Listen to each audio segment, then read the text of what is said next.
Digital solution 2.0 চেনেলৰ অন্য এটা নতুন ভিডিঅ'লৈ আপোনালোক সকলোকে পুনৰবাৰ স্বাগতম জনাইছোঁ। আশা কৰোঁ আপোনালোক সকলোৱে ভালে আছে। আজি আমি আলোচনা কৰিম লেবাৰ কাৰ্ডৰ বিষয়ে। লেবাৰ কাৰ্ড আপোনালোকে যদি এটা লেবাৰ কাৰ্ড বনাই লয় এবাৰ, তেতিয়াহ'লে আপোনালোকে প্ৰতি মাহে 4,000 টকাকৈ লাভ কৰিব।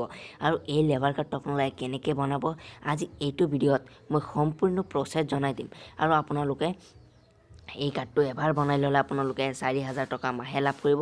আৰু এই কাৰ্ডটো কোনে কোনে আবেদন কৰিব, এই কাৰ্ডটো আবেদন কৰিবলৈ হ'লে ৰাজমিস্ত্ৰী, কাঠমিস্ত্ৰী, ঠেলা চালকো এটা আবেদন কৰিব পাৰিব। আপুনি কিবা এটা কাম কৰি থাকিব লাগিব, ঠিক আছে। তাৰ পাছত আপোনালোকে এইটো আবেদন কৰিব লাগিব। এতিয়া কথাটো হ'ল, এই ভিডিঅ'টো আপোনালোকে স্কিপ নকৰাকৈ শেষলৈকে চালেহে আপোনালোকে আপোনাৰ নিজৰ মোবাইলত এইটো আপোনালোকে বনাব পাৰিব, আপোনাৰ নিজৰ মোবাইল ফোনত। মই এটা কথা আপোনালোকক কৈ দিওঁ, আপোনালোকে যদি শুনা নাই, মই আপোনালোকক কৈছোঁ যেন মোৰ চেনেলত এনেধৰণৰ ভিডিঅ' দিওঁ যাতে আপোনালোকে ঘৰতে বহি কিবা নহয় কিবা যিকোনো কাৰ্ড ডকুমেণ্টছ হওক, কিবা অনলাইন ইনকাম কৰা হওক, মোৰ চেনেলত পাই যাব। যাতে মই আপোনালোকক বাহিৰত গৈ পইচা খৰচ কৰিব আপোনাৰ নালাগে। আপোনালোকে মোৰ চেনেলত যিকোনো বস্তু বনাব পাৰিব। আৰু যদি মই বনোৱা নাই, মোক কমেণ্ট কৰি জনাব, মই নিশ্চয় বনাই দিম। ভিডিঅ'টো স্কিপ নকৰাকৈ শেষলৈকে চাব। আৰু আপোনালোকক মোৰ এটাই সৰু ৰিকুৱেষ্ট, চেনেলটো ছাবস্ক্ৰাইব কৰি কাষত থকা বেল আইকনটো প্ৰেছ কৰি ৰাখিব। কাৰণ মই যেতিয়া ভিডিঅ' আপলোড কৰোঁ, লগে লগে আপোনালোকে পাই যাব। আৰু আপোনালোকে যিমান পাৰে আপোনাৰ বন্ধু বান্ধৱীসকলৰ লগত ফেচবুকত, হোৱাটছআপত যিমান পাৰে আপোনালোকে শ্বেয়াৰ কৰিব, যাতে সিহঁতেও এই কাৰ্ডটো বনাই লৈ মাহেকীয়া 4,000 টকাকৈ লাভ কৰে। এতিয়া আপোনালোকে প্ৰথমত যিকোনো এটা ব্ৰাউজাৰত আহি চাৰ্চ বাৰত চাৰ্চ কৰিব। ইয়াত চাৰ্চ বাৰত চাৰ্চ কৰিব আপোনালোকে আছাম লেবাৰ বুলি। এইটো চাওক, মই আপোনালোকক দেখাই দিছোঁ। এইটো চাৰ্চ কৰিলে পিছত আপোনাৰ প্ৰথম যিটো ৱেবছাইট আহিব, এইটোত আপোনালোকে ক্লিক কৰি দিব। ক্লিক কৰাৰ পাছত ইয়াত বহুতকেইটা অপশ্যন আহিছে। এতিয়া আহিছে আপোনাৰ কি আহিছে, ইয়াত আহিছে আপোনাৰ registration page for new worker, data update for existing registered worker, check status, log in now, ID card charge registered, official log in, miss report, KYC verification, pregnancy report. এতিয়া আপোনালোকে কোনটোত ক্লিক কৰিব লাগিব, গোটেইকেইটাত ক্লিক নকৰি আপোনালোকে এইটোত click কৰি দিব। এইটোত ক্লিক কৰি দিব। এইটোত ক্লিক কৰি দিয়াৰ লগে লগে আপোনালোকে কি কৰিব, আপোনাৰ ফৰ্মটো খোল খাই যাব। এই ফৰ্মটো আপোনালোকে ফিল আপ কৰিব লাগিব। প্ৰথমত আহিছে আপোনাৰ অফিচ নেম। অফিচ নেমটো আপোনালোকে কি চিলেক্ট কৰিব, আপোনালোকে বহুতো মানে কি মোৰ অফিচ কোনটো এনেকুৱা নহয়। ইয়াত আপোনাৰ ডিষ্ট্ৰিক্টৰ নামটো দি দিব, ঠিক আছে। ডিষ্ট্ৰিক্টটো অফিচ হয়। তাৰপাছত আপোনাৰ নামটো আহিছে, যিজন ব্যক্তিৰ বাবে আবেদন কৰিব তাৰ নামটো ইয়াত শুদ্ধভাৱে দিব, ঠিক আছে। এই কাৰ্ডটো এবাৰ হৈ গ'লে পিছততো আৰু কালেকশ্যন নহয়, আৰু পইচাটো আপোনালোকে পাই থাকিব মাহেকীয়া। তাৰপাছত আহিছে আপোনাৰ father name and husband name. আপোনাৰ ফাদাৰ নেম যদি মই আপোনালোকক বুজাই দি আছোঁ, যদি আপোনাৰ পুৰুষৰ বাবে এপ্লাই কৰি আছে তেতিয়াহ'লে ফাদাৰ নেম দিব। আৰু যদি আপোনালোকে মহিলাৰ বাবে আবেদন কৰি আছে তেতিয়াহ'লে হাজবেণ্ড নেম দিব পাৰে, হাজবেণ্ড নেম দিব পাৰে বা ফাদাৰ নেম দিব পাৰে।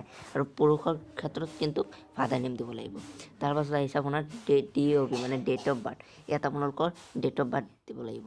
আৰু এইটো আবেদন কৰিব পাৰিব, চাওক তলত মই এটা ৰেড কালাৰ দি দেখুৱাই দি আছোঁ।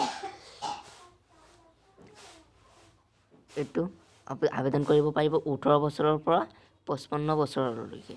এইটোৰ ভিতৰত আবেদন কৰিব লাগিব। তাৰ পাছত আহিছে আপোনাৰ proof of date of birth. আপোনাৰ ডেট অফ বাৰ্থৰ কাৰণে আপোনাৰ প্ৰুফ কি দিব, এতিয়া আপোনালোকে বহুত কিবা চিন্তিত হৈ পৰিব।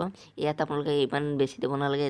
ইয়াত আপোনালোকে দিব আপোনাৰ পেন কাৰ্ড দিলেও হ'ব বা ভোটাৰ ID বা আধাৰ কাৰ্ড এটা দিলেই হ'ল, ঠিক আছে। তাৰপাছত স্ক্ৰল ডাউন কৰি তলপিনে আহিব। এটা কথা আপোনালোকক জনাই দি আছোঁ, এইটো আপোনাৰ PDF ফৰ্মেটত হ'ব লাগিব। কিন্তু এই প্ৰুফটো যেন আপোনালোকে যে পেন কাৰ্ডটো আপলোড কৰিব, এইটো আপোনালোকে PDF ফৰ্মেটত হ'ব লাগিব। PDF বা JPG ফৰ্মেটত হ'ব লাগিব। তাৰপাছত স্ক্ৰল ডাউন কৰি তলপিনে আহিব। অহাৰ পাছত ইয়াত আপোনালোকৰ ফটো আপলোড কৰিব, ধুনীয়া এটা ফটো আপলোড কৰি দিব আপোনালোকৰ। ইয়াত ফটো আপলোড কৰিব। ফটো আপলোড কৰিবলৈ হ'লে আপোনালোকে এই অপশ্যনটোত আপোনালোকে ক্লিক কৰিব। তাৰপাছত আহিছে আপোনাৰ ছিগনেচাৰ। ইয়াত এইটো আপোনাৰ ছিগনেচাৰ হয়। ছিগনেচাৰ ইমেজ আপোনালোকে এটা বহীত সুন্দৰকৈ আপোনালোকে এটা ছিগনেচাৰ কৰিব, ভালকৈ কৰিব। কৰাৰ পাছত আপোনালোকে কি কৰিব, এইটো PDF বনাই ল'ব। PDF যদি আপোনালোকে বনাব নাজানে মোক কমেণ্ট কৰিব, মই বনাই দিম। তাৰপাছত এইটো চুজ ফাইল অপশ্যনত ক্লিক কৰি আপোনালোকে এইটো আপলোড কৰি দিব ঠিক আছে তাৰ পাছত ইয়াত এটা অপশ্যন দেখি আছে জেন্ডাৰ বুলি আপোনালোকে এই জেন্ডাৰটো কি হয় আপোনালোকে মেল হলে মেল দিব মেল মানে কি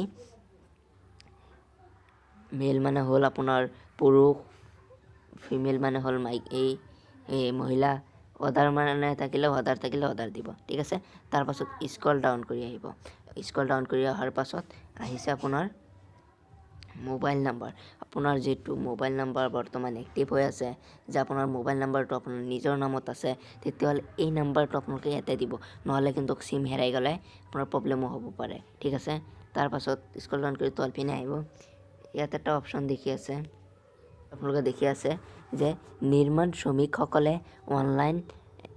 অনলাইনৰ দ্বাৰা পঞ্জীয়ন কৰাৰ ক্ষেত্ৰত কিছু সাৱধানতা অৱলম্বন কৰিব লাগিব পঞ্জীয়ন কৰাৰ ক্ষেত্ৰত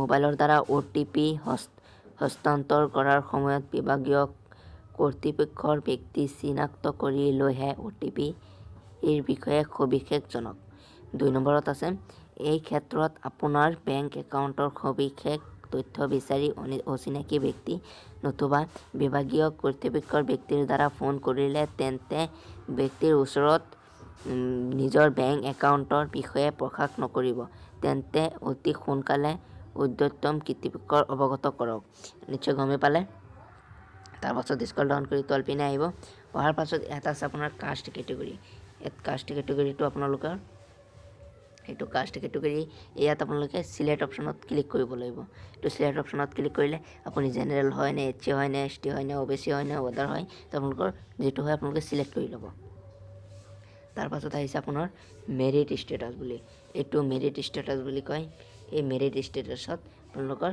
আপোনালোকৰ বিয়া হ'ল নে নহল যদি আপোনালোকৰ বিয়া হৈ গ'ল তেতিয়াহ'লে আপোনালোকে মেৰিট অপশ্যনত ক্লিক কৰিব আৰু যদি হোৱা নাই আনমেৰিটত ক্লিক কৰিব তাৰ পাছত আহিছে ৰিটায়াৰমেণ্ট ইয়াত আপোনালোকে দিব নালাগে কাৰণ আপোনালোকৰ যিকেইটা আপোনালোকৰ ষ্টাৰ মাৰ্ক দিয়া আছে ইয়াত চাওক ষ্টাৰ মাৰ্ক দিয়া আছে ইয়াত ষ্টাৰ মাৰ্ক দিয়া আছে মানে যি মানে য'ত মানে আপোনালোকৰ ষ্টাৰ মাৰ্ক দিয়া আছে তাত আপোনালোকে ফৰ্মটো ফিল আপ কৰিব লাগিব তাৰ পাছত আহিছে এই দুটা নালাগে দিয়ক এই দুটা প্ৰয়োজন নাই এইটো প্ৰয়োজন নাই এইটো প্ৰয়োজন আছে কিন্তু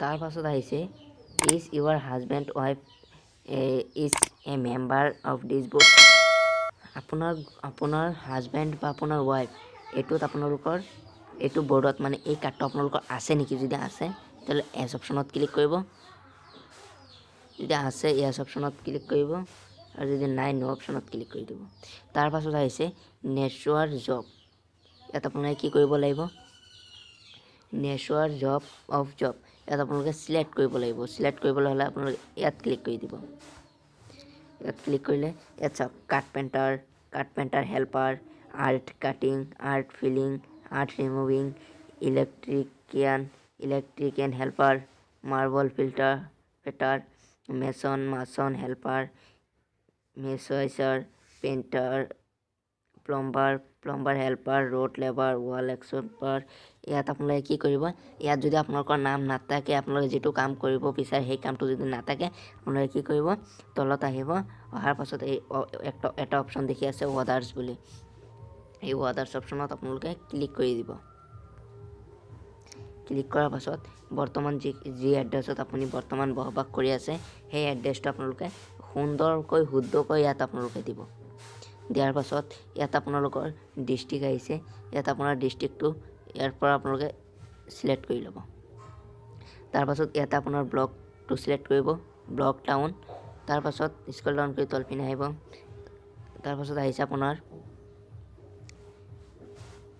গাঁও গ্ৰাম পঞ্চায়তৰ নেম মানে জিপি নেম বা ৱাৰ্ড নাম্বাৰ এটা আহি যাব অটোমেটিকলি আহিব পিছত আপোনালোকে কি কোনটো হয় আপোনালোকে ফিল আপ কৰি ল'ব তাৰ পাছত আপোনালোকৰ পিন কোডটো ইয়াতে দি দিব 6 ডিজিটৰ পিন কোড থাকিব তাৰ পাছত যদি আপোনাক বৰ্তমান যেটো এড্ৰেছ দিছে প্ৰেজেন্ট এড্ৰেছ বৰ্তমান য'ত আপোনালোকে বসবাস কৰি আছে সেই এড্ৰেছটো যদি সেম থাকে তেতিয়াহ'লে আপোনালোকে ইয়াতে ক্লিক কৰি দিব আৰু যদি সেম নাথাকে আপোনালোকে ইয়াত আকৌ ফিল আপ কৰিব ইয়াত আপোনালোকে যদি সেম নাথাকে ইয়াত আপোনালোকে ফিল আপ কৰিব তাৰ পাছত মেইন বস্তুটো আহিছে আপোনাৰ পইচাটো যে আহিব আপোনাৰ 4000 টকা মাহে সেই পইচা ক'ত আহিব সেই বেংক একাউণ্ট নাম্বাৰ ইয়াত দিবলৈ কৈছে ইয়াত আপোনাৰ চাওক বেংক একাউণ্ট নং ইয়াত আপোনাৰ বেংক একাউণ্ট নাম্বাৰ দিব লাগিব শুদ্ধকৈ দিব তাৰ পাছত আহিছে আপোনাৰ বেংক নেম ইয়াত আপোনালোকৰ কোনটো বেংকৰ একাউণ্ট হয় SBI নে পাঞ্জাব কোনটো হয় আপোনালোকে ইয়াতে দিব তাৰ পাছত আহিছে আপোনাৰ বেংকৰ IFSC কোড আপোনাৰ বেংকৰ IFSC কোডটো দিব তাৰ পাছত বেংক ব্ৰাঞ্চ নেম আপোনাৰ বেংকৰ ব্ৰাঞ্চ কোড এইটো আপোনালোকে ইয়াত সিলেক্ট কৰিব তাৰ পাছত স্ক্ৰল ডাউন কৰি তলপিনে আহিব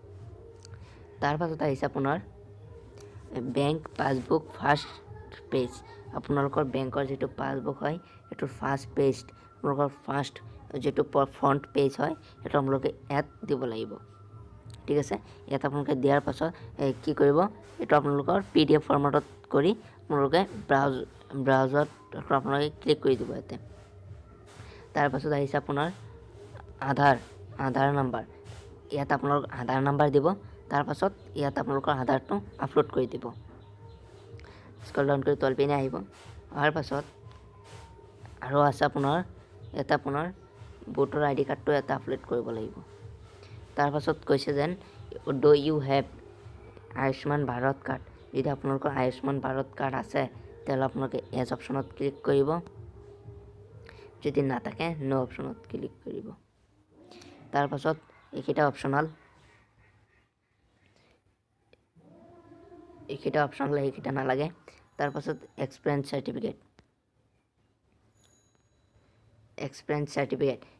চাৰ্টিফিকেট আপোনালোকে ক'ত পাব আপুনি যাৰ আণ্ডাৰত কাম কৰি আছে বা যি কাম কৰি আছে তাৰ পৰা এটা লিখিত আনিব লাগিব যে সি লিখি দিব লাগিব যে মোৰ কোম্পানীত কাম কৰে বা মোৰ হেৰিত কাম কৰে ইয়াত আপোনালোকে দিব লাগিব তাৰ পাছত আহিছে নমিনি ডিটেইলছ ইয়াত আপোনালোকে নমিনি ডিটেইলছ ইয়াত আপোনালোকে দিব ইয়াত নমিনিৰ নামটো দিব কিমান % শ্বেয়াৰ কৰিব নমিনিক এইটো দিব আৰু নমিনিৰ এজটো কিমান নমিনি আপোনাৰ কি হয় আৰু এড্ৰেছটো নমিনিৰ দিব আৰু নমিনিৰ এক কপি ফটো দি দিব তাৰ পাছত নমিনেশ্যন কপিটো আপোনালোকে ইয়াৰ পৰা আপোনালোকে প্ৰিন্ট কৰি ল'ব প্ৰিন্ট কৰি আপোনালোকে ফিল আপ কৰি ব্ৰাউজ অপশ্যনত আপোনালোকে ক্লিক কৰি আপলোড কৰি দিব তাৰ পাছত আহিছে ৰেজিষ্ট্ৰেশ্যন কপিটো আপোনালোকে ইয়াৰ পৰা প্ৰিন্ট কৰি ফিল আপ কৰি ইয়াত আপোনালোকে আপলোড কৰি দিব আপলোড কৰাৰ পাছত ইয়াত আপোনালোকৰ গেট OTP ত আপোনালোকে ক্লিক কৰিব ক্লিক কৰাৰ পাছত আপোনালোকে আহিছে কমপ্লিট ৰেজিষ্ট্ৰেশ্যন আপোনাৰ ইয়াত আপোনাৰ OTP টো ভৰাই দিব ইয়াত আহিছে আপোনাৰ নিৰ্মাণ শ্ৰমিকসকলে পঞ্জীয়নৰ ক্ষেত্ৰত জানিবলগীয়া তথ্য 1 নম্বৰ নৱ পঞ্জীয়নভুক্ত নিৰ্মাণ শ্ৰমিকসকলক প্ৰত্যক্ষ 15 দিনৰ অন্তৰত নিৰীক্ষা সমিতিৰ দ্বাৰা অনুমোদন জনোৱা হ'ব এই ক্ষেত্ৰত প্ৰত্যেক মাহৰ 1 পৰা 14 তাৰিখৰ ভিতৰত অনুমোদন জনোৱা হ'ব আৰু কিবা অৱকাশ থাকিলে 15 তাৰিখ নাকচ কৰা হ'ব সেই এক পদ্ধতি মাহটো এটা আপোনালোকে কি কৰিব জাস্ট পেমেন্ট অপশ্যনত আপোনালোকে ক্লিক কৰি দিব ক্লিক কৰি দিয়াৰ পাছত আপোনাৰ পেজখন এনেকুৱা হ'ব এতিয়া আপোনালোকে কি কৰিব প্ৰথম যেটো অনলাইন পেমেন্ট এটো সিলেক্ট হৈ থাকিব কাৰণ আপোনাৰ পৰা পইচা চাৰ্জ কাটিব এটো আপোনালোকে 25 টকা মান চাৰ্জ কাটিব এটো আপোনালোকে ইয়াত অনলাইন সিলেক্ট কৰি ইয়াত পেমেন্ট অপশ্যনত আপোনালোকে ক্লিক কৰি দিব পেমেন্ট অপশ্যনত ক্লিক কৰাৰ দিয়াৰ লগে লগে আপোনাৰ পেজখন ৰিডাইৰেক্ট কৰি লৈ যাব য'ত পেমেন্ট দিব লাগে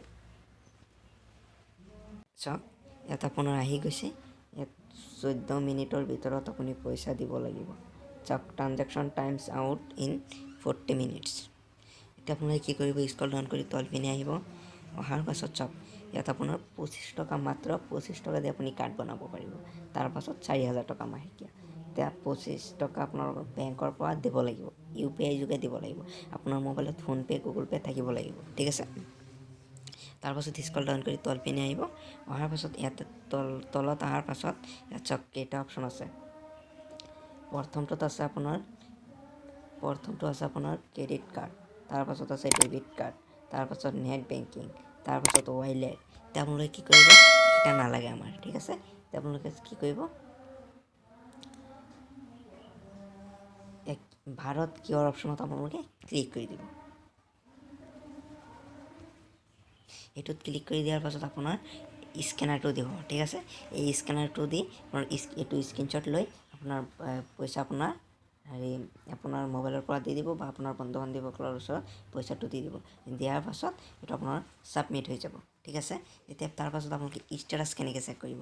ষ্টেটাছ চেক কৰিবলৈ হ'লে ইয়াত আপোনালোকৰ পইচাটো মই এইটো বৰ্তমান নিদিওঁ, কাৰণ মোৰ অলৰেডি এইটো বনোৱা আছে, আৰু এইটো বনোৱা আছে কাৰণে মই দুবাৰ নহয় এইটো, সেইকাৰণে মই আপোনালোকক প্ৰেক্টিকেল হিচাপে দেখাইছোঁ।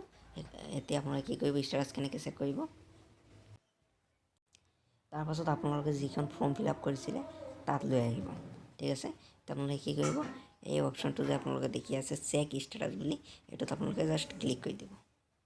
ক্লিক কৰাৰ পাছত আপোনাৰ যিটো এপ্লিকেশ্যন নাম্বাৰ দিছে, সেই এপ্লিকেশ্যন নাম্বাৰটো ইয়াত বহুৱাব, আৰু ইয়াত আপোনাৰ মোবাইল নাম্বাৰটো ইয়াত বহুৱাই দি ইয়াত চেক কৰিব পাৰিব। আৰু নিশ্চয় আশা কৰিছোঁ আপোনালোকে ভিডিঅ'টো ভাল পাইছে আৰু আপোনালোকে পইচা উপাৰ্জন কৰিব পাৰিব। আৰু আপোনালোকে এই ভিডিঅ'টো যিমান পাৰে হোৱাটছআপ, ফেচবুক যিমান পাৰে শ্বেয়াৰ কৰিবলৈ পাহৰি নাযাব। আজি ভিডিঅ' এইখিনি, থেংক ইউ।